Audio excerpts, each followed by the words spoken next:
नमस्कार। हर हर महादेव। 2024 का पितृपक्ष स्टार्ट हो चुका है। हम पूर्वजों के लिए पितृ तर्पण करते हैं, उनकी सद्गति के लिए। इसका पर्पस ये होता है कि अगर किसी पितृ की सद्गति ना हुई हो तो पितृ जो भी योनि में है भगवान उन्हें सद्गति दे। अगर आपके कोई पूर्वजों का दोष आपके जीवन में दिखाई दे रहा है तो वो खत्म हो। अब यहाँ भी बहुत से लोग ऐसे होते हैं जो इन सब में बिलीव करते हैं और कुछ ऐसे होते हैं जो इन सब में बिलीव नहीं करते। पर सच माने तो पितृ तर्पण कैसे होता है, क्यों होता है, इन सब के प्रमाण रामायण और महाभारत में भी है। सबसे पहले ये बात क्लियर कर दे कि पितृ कौन होते हैं। तो हमारे जो पूर्वज हैं, जिनके हम वंशज हैं, वो हमारे पितृ होते हैं। यानी कि हमारे दादाजी जिनका स्वर्गवास हो गया हो, उनके पिताजी, उनके दादाजी और हमारे सारे पूर्वज जिनका स्वर्गवास हो गया हो, ये हमारे पितृ है। पर आज की जनरेशन को तो पिताजी, दादाजी, उनसे आगे के पूर्वज के नाम तक याद नहीं होते हैं। और जो सदियों से हमारे पूर्वज जो रीत रिवाज पूजा पाठ करते आ रहे हैं, ये बिना मतलब का तो कुछ नहीं होगा ना। जब इंसान अपने रिचुअल से दूर होता है तो अपनी जड़ों से दूर होता है। और पेड़ हो या इंसान, जड़ों से जो जुड़ा रहता है ना, वो ही हर एक तूफान में सर्वाइव कर पाता है। पितृपक्ष ऐसा समय है जो इंसान को अपने पितरों से जुड़ने का मौका देता है। ये एक अवसर है। अगर आपकी कुंडली में पितृदोष है तो उसे दूर करने का। तो आइए हम जानते हैं कि पितृदोष के क्या लक्षण होते हैं। तो ऐसा होता है कि घर में अगर कलेश ही रहता हो या फिर इनकम का कोई रेगुलर सोर्स ना रहता हो, बहू बेटी दुखी रहती हो, या फिर लड़की का ब्याह कर दिया हो और मतलब वहाँ उसे कोई दुख हो और बार बार वापस चली आती हो, घर में नेगेटिविटी वाला माहौल रहता हो, घर में बच्चों की शादी ना हो पाना, घर में कोई ना कोई बीमार ही रहता हो, बहुत मेहनत के बाद भी एंड टाइम पे जब ऐसा लगता हो कि काम हो जाएगा और काम बिगड़ जाए, सफलता ना मिले और मानसिक तनाव होना, बुद्धि विपरीत चलना, ये सब पितृदोष के लक्षण होते हैं। तो पितृपक्ष में पितृतर्पण के लिए क्या करना चाहिए, तो आइए जानते हैं। पितरों से जुड़ा जो ग्रह होता है वो है केतु। तो उससे जुड़े हुए उपाय आइए हम जानते हैं।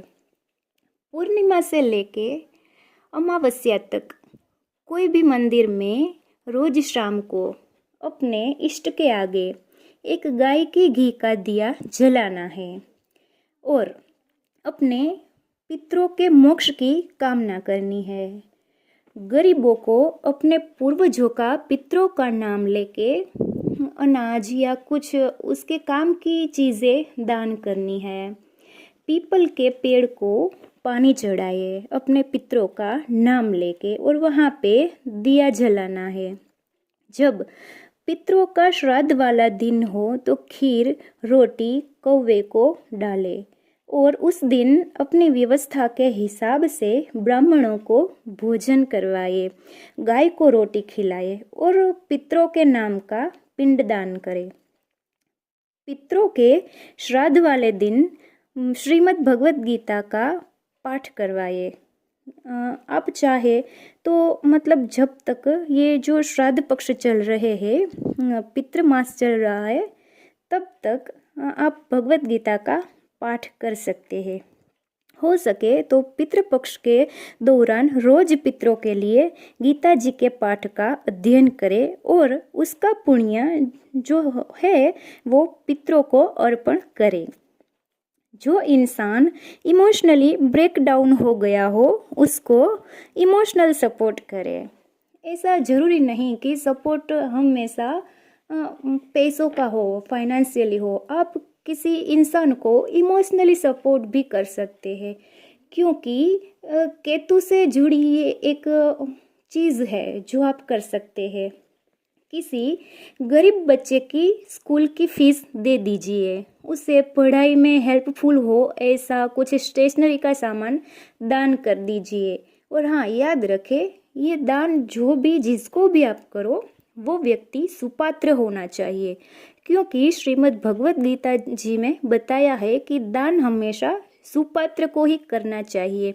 अगर वो व्यक्ति जिसे आप दान करते हैं वो पात्र अयोग्य है तो आपका किया हुआ दान इस लोक में तो कोई फल नहीं देता, परलोक में भी नहीं देता।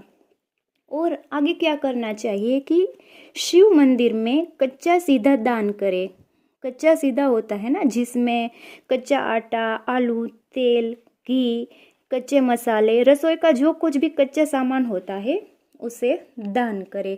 तो पितृपक्ष में आप ये सब कर सकते हैं, अपने पितृ के नाम से दान कर सकते हैं।